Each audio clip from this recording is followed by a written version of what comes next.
السلام علیکم ورحمۃ اللہ وبرکاتہ نحمده ونصلی علی رسول الکریم اما بعد آج کا سبق سن لیجئے۔ آج کے سبق کی سرخی ہے حضرت محمد صلی اللہ علیہ وسلم کی سیرت پارٹ نمبر 208۔ میری طبیعت خراب ہے، اس لیے میں آہستہ آہستہ بولوں گا، دھیان سے سنیے۔ چونکہ حضرت محمد صلی اللہ علیہ وسلم کے صاحبزادی حضرت فاطمہ کا تذکرہ چل رہا ہے تو حضرت حسن حسین کے بھی ایک دو قصے سنا دوں۔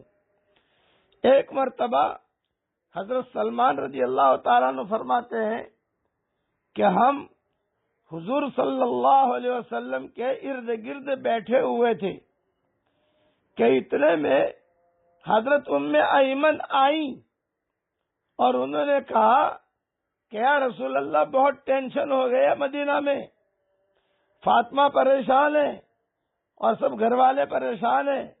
یہ ام ایمن سے حضور صلی اللہ علیہ وسلم کو خاص تعلق رہا ہے، حضور کے بچپن میں انہوں نے پالا بھی ہے حضور صلی اللہ علیہ وسلم کو۔ آپ فرماتے تھے کہ ام ایمن سے مجھے ماں کا پیار ملتا ہے۔ تو ام ایمن نے کہا کہ حضرت مدینہ میں بہت ٹینشن اور گھر میں بھی بہت ٹینشن ہے، فاطمہ پریشان ہے۔ آپ نے فرمایا کیا ہوا؟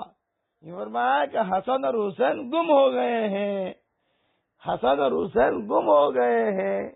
یہ ذہن میں رکھنا کہ آپ صلی اللہ علیہ وسلم کا جب انتقال ہوا تو حسن کی عمر 8 سال کی تھی اور حسین کی عمر 6 سال کی تھی۔ اب یہ جو قصہ ہوا اس وقت میں اور چھوٹے تھے تو گم ہو گئے۔ آپ نے فرمایا اچھا، حسن حسین گم ہو گئے۔ اس وقت دن چڑھ چکا تھا۔ حضور صلی اللہ علیہ وسلم نے صحابہ سے فرمایا بھائی اٹھو اٹھو، میرے دونوں ٹہنیوں کو ڈھونڈو، دونوں بچے کہاں چلے گئے، ڈھونڈو بھائی۔ چنانچہ خود حضرت محمد صلی اللہ علیہ وسلم حسن حسین کو ڈھونڈنے کے لیے نکلے۔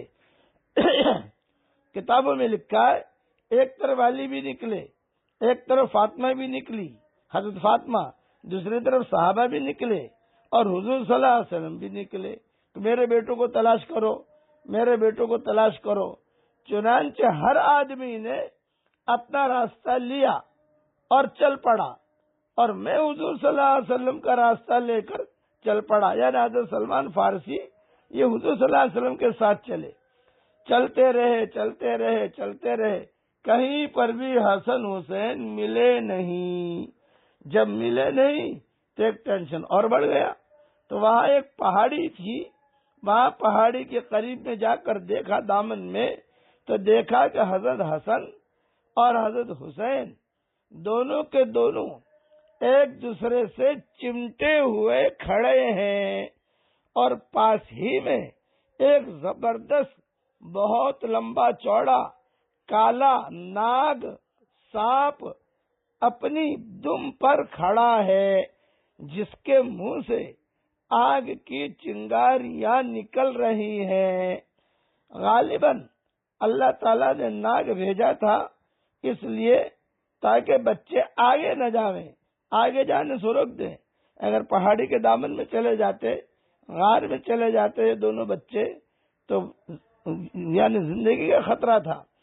تو اللہ تعالیٰ نے ایک ناگ بھیج دیا اور وہ ناگ بھی لمبا چوڑا کالا اور منہ سے اس کے انگاری کے چنگارے جو ہے وہ نکل رہے تھے۔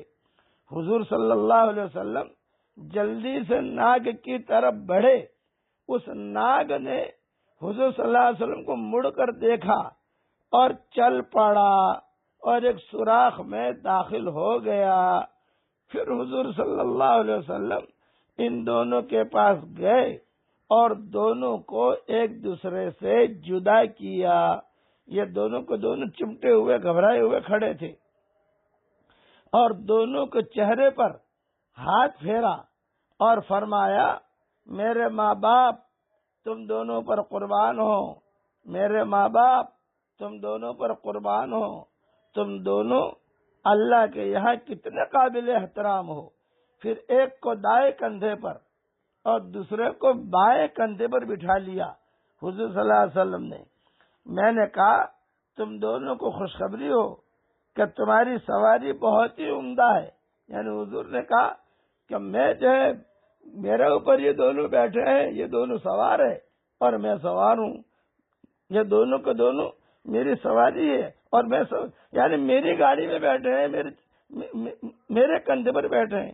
ایک کو ایک کندھے پر بٹھایا، دوسرے کو دوسرے کندھے پر بٹھایا اور فرمایا کہ تمہاری سواری بہت ہی عمدہ ہے.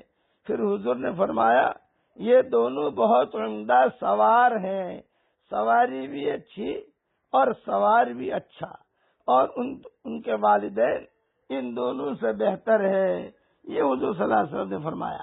یہ پورا قصہ میں نے میری کتاب بکھرے موتی جلد اول صفحہ 81 سے لیا ہے. اوپر کے حوالے وہاں دیکھ لیے جائیں. یہ حضور صلی اللہ علیہ وسلم کو فطر محبت تھی. اب مدینہ منورہ میں اعلان ہو گیا، دونوں بیٹے مل گئے، دونوں بیٹے مل گئے، دونوں بیٹے مل گئے. بقیہ تفصیل کل پوری کروں گا انشاءاللہ.